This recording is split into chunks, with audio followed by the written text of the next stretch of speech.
muito distantes. Ele conta sobre o nosso ofício. Sim, no coração da vida nasceu o primeiro grande sábio. Criou, formoso. Existe em seu tronco várias memórias guardadas da humanidade. Em suas raízes, a sabedoria de todos os velhos da tribo. E em seu tronco e em seus galhos, todo o crescimento dos jovens e crianças. Em tempos muito distantes, Deus criou o mundo.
Mas que beleza de lugar!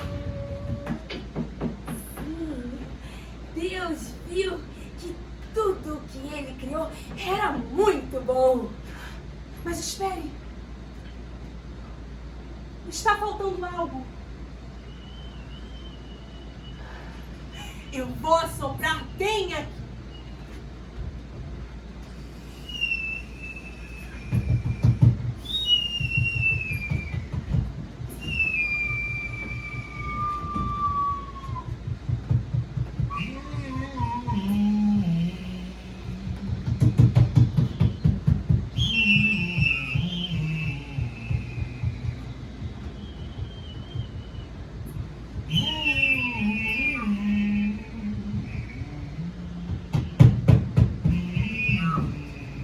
Mas que bela árvore! Darei o nome de Baobá. E nela, a força e o poder. A árvore cresceu frondosa. Seus galhos retorcidos podiam tocar as mãos de Deus. Durante o dia, parecia uma árvore comum. Mas à noite, quando o sol contornava o céu, surgia várias bocas que contam histórias. E o vento que é daqueles bem atrapalhados, tratava de misturar todas as histórias. Histórias da pomba, pomba, pomba. Galinha do Angola, Angola, Angola. História do caranguejo, guejo. A árvore da palavra fascinava todos os seres humanos e animais. Ah, e conhecia várias línguas. Conhecidas e desconhecidas. Todos paravam sobre a sombra da árvore para contar sobre seus sonhos e suas histórias.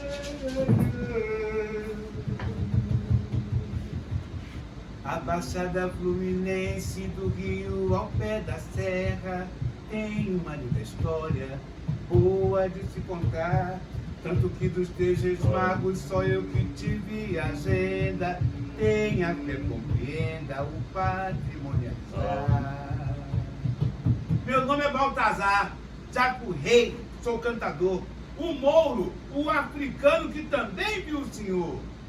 E na folia de reis, sou o palhaço da vez, que na hora de cantar, encanta o encantador.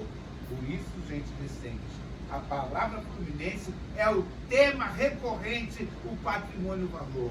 que a gente aprende a dar se a história apontar a direção desse amor.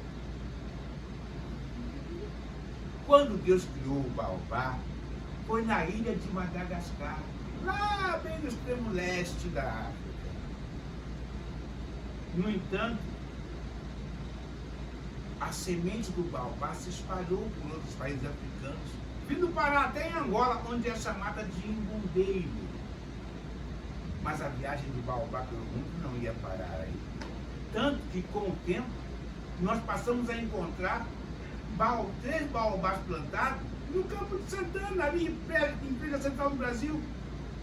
E mais ainda, o baobá avançou. Hoje, em Miguel Couto, Nova Iguaçu, na porta da casa de Ilê Miozuarô, de falecida Mãe Beata de Iemanjá, tem um baobá plantado ali.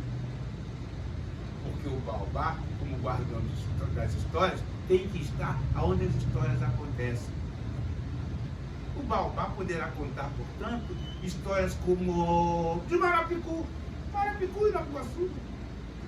Mas o que Marapicu tem de importante para contar de história? Tem muita história guardada em Marapicu. Uma delas, por exemplo, é a do cemitério de Marapicu. O cemitério de Marapicu tem características que o diferenciam de muitos cemitérios da região. Por exemplo, lá tem enterrados juízes, desembargadores, proprietários de terra, até mesmo o homem que foi responsável pela educação de Dom Pedro quando ele era pequeno, está enterrado em Marapicu. Está enterrado lá. Eu fico imaginando como seria uma festa de finados naquele ambiente, né? Sempre importante, enterrado, né? Marapicu, que os índios chamavam de Rio de Água Azul. Deve ser essa tradução mesmo, né? Marapicu, porque tem Marapicu, Maracanã, Marapendi, Rio de Água Azul. Um caminho que vem de lá, de perto do que a gente chama hoje de quilômetro 32, passando por toda a extensão da Serra de Madureira. Interessante que ali, cada bairro daquela extensão toda era uma fazenda. Marapicu tem umas histórias assim. Por exemplo, uns meninos lá disseram pra mim assim: "Ô tio, isso aqui é o fim do mundo!" Eu olhei pra ele e disse assim: "Aqui, fim do mundo?" Mas não é mesmo. Quer ver uma coisa?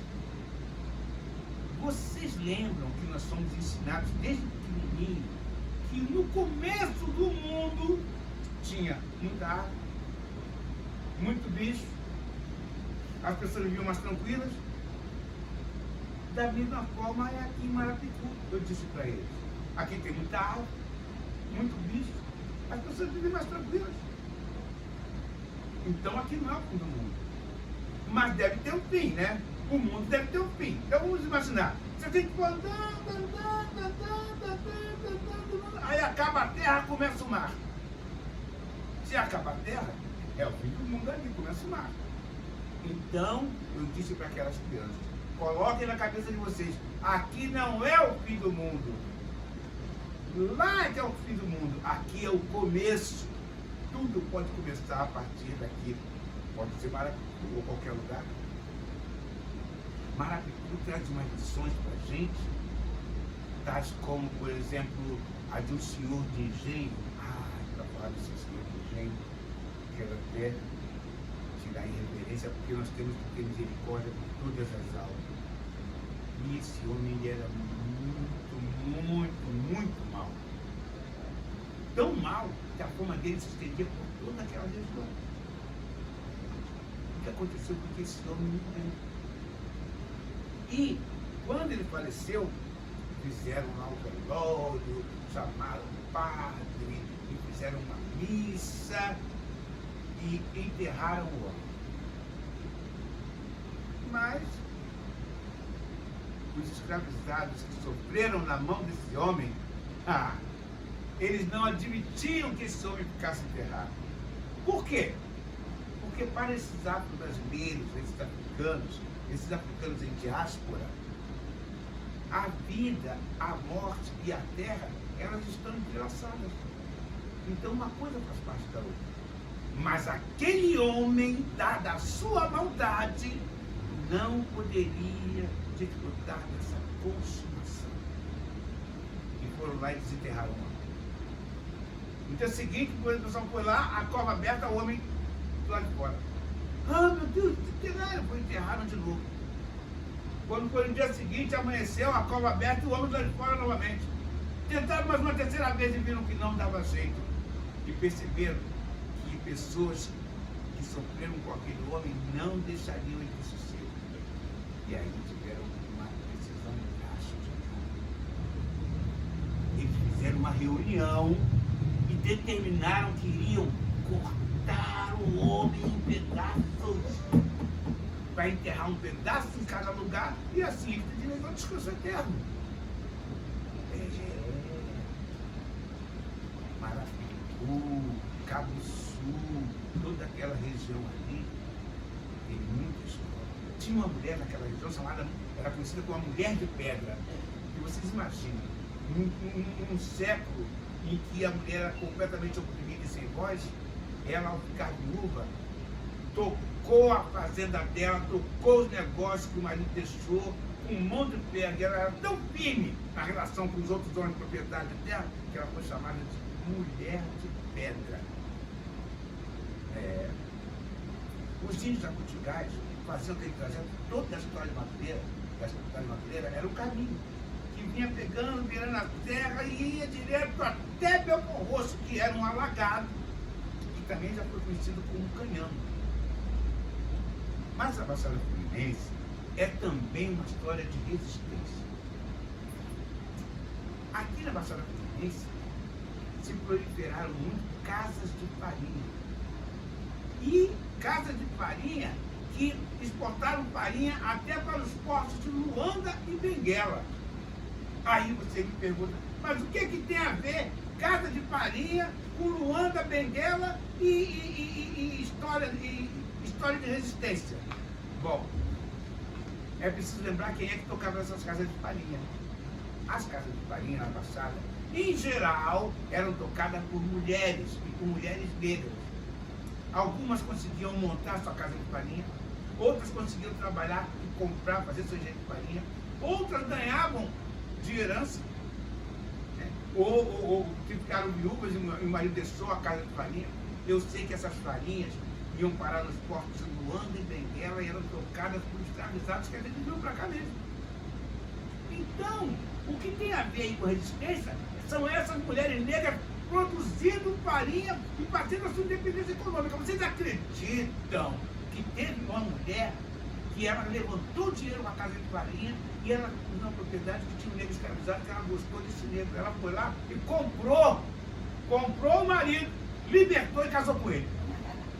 Quer mais resistência do que isso? Pois é. Uma outra história de resistência interessante na Baixada é que durante a ditadura militar, quando muitos estudantes e ativistas, sindicalistas foram perseguidos pela repressão da ditadura, eles vieram se esconder aqui, na Baixada.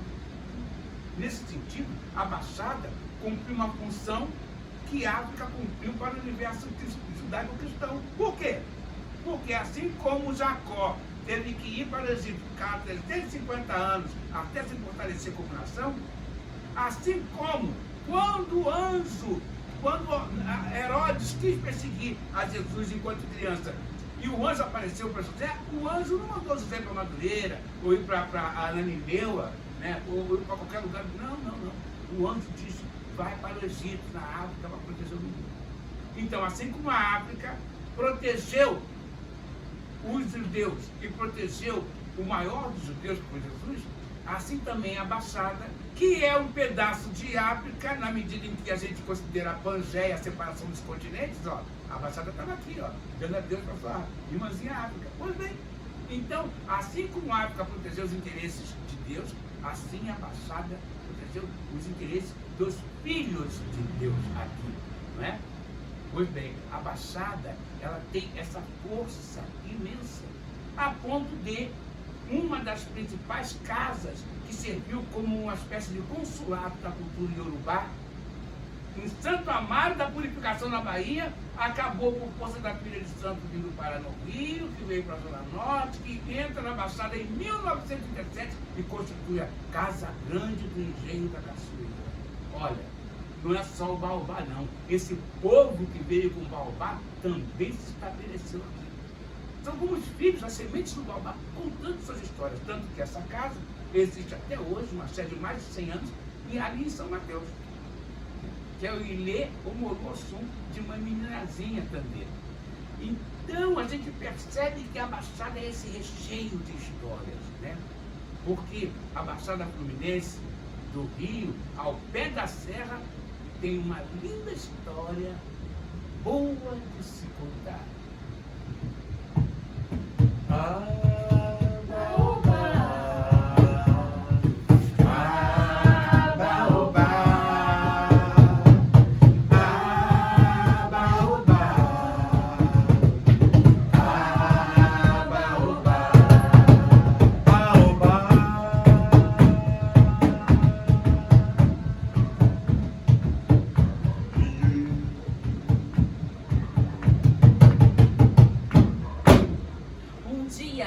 Uma lebre apareceu correndo pela savana. Socorro! Socorro! Socorro! Socorro! Tem um tigre! Um enorme tigre! Um tigre atrás de mim!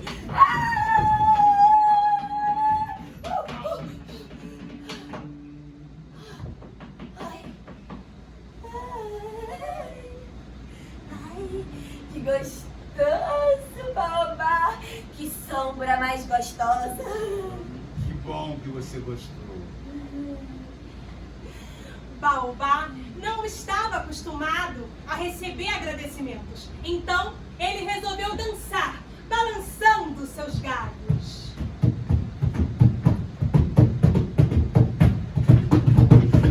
Caluê, caluê, dengue. Vem voltar, eu canto pra você. Caluê, caluê, dengue. Uma história pra gente aprender. Caluê, caluê, dengue. Vem voltar, cantamos pra você. Caluê, caluê, dengue. Um monte de história pra gente aprender.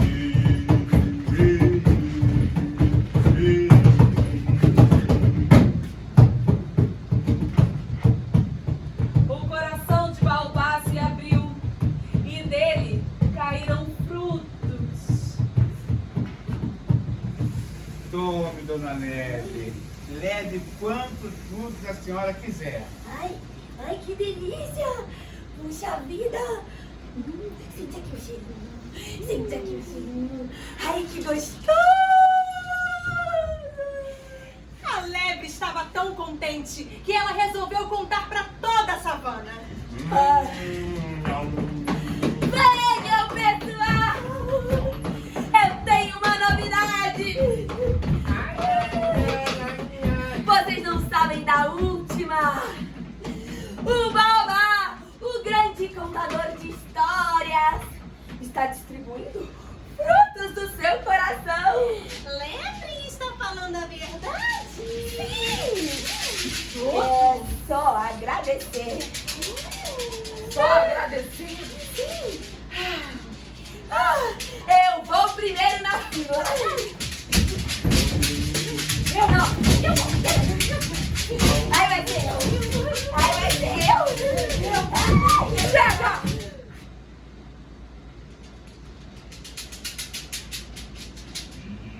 Vamos, Baobá.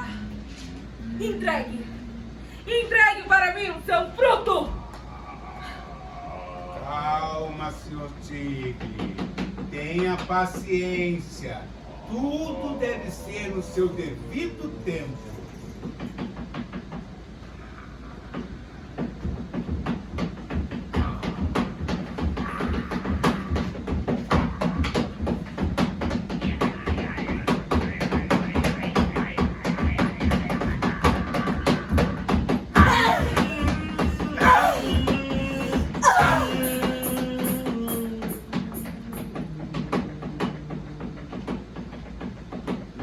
ai, ai, ai, ai, ai.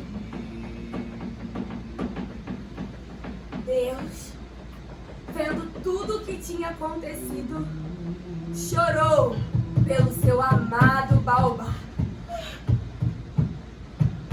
O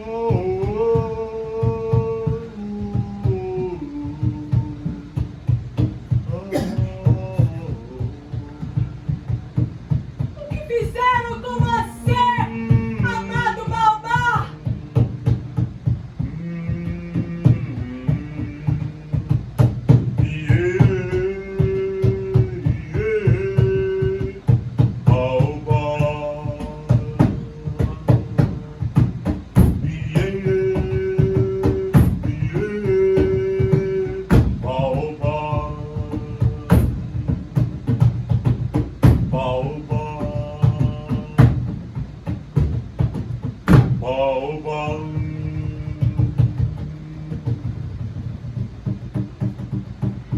Deus cuidou das feridas da árvore.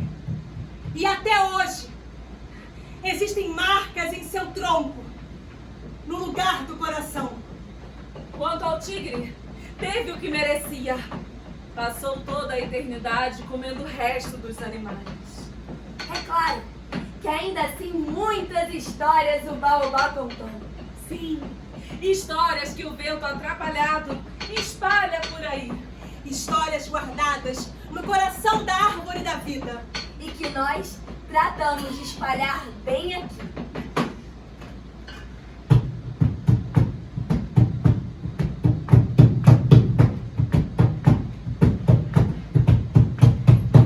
Semeador de baobás, da sua palavra nossa aldeia. Senta agora para escutar, porque é assim que ele semeia. Semeador de baobás, da sua cantiga uma semente. Nosso coração é sua terra. Nasce um baobá dentro da gente. É embundeiro de Angola, trabalha do Criador. Transforma a vida do povo que escuta o seu criou. Vamos dançar à sua volta, os ancestrais relembrar. Lá no princípio foi criado o baobá. Lá no princípio foi criado o baobá. Lá no princípio.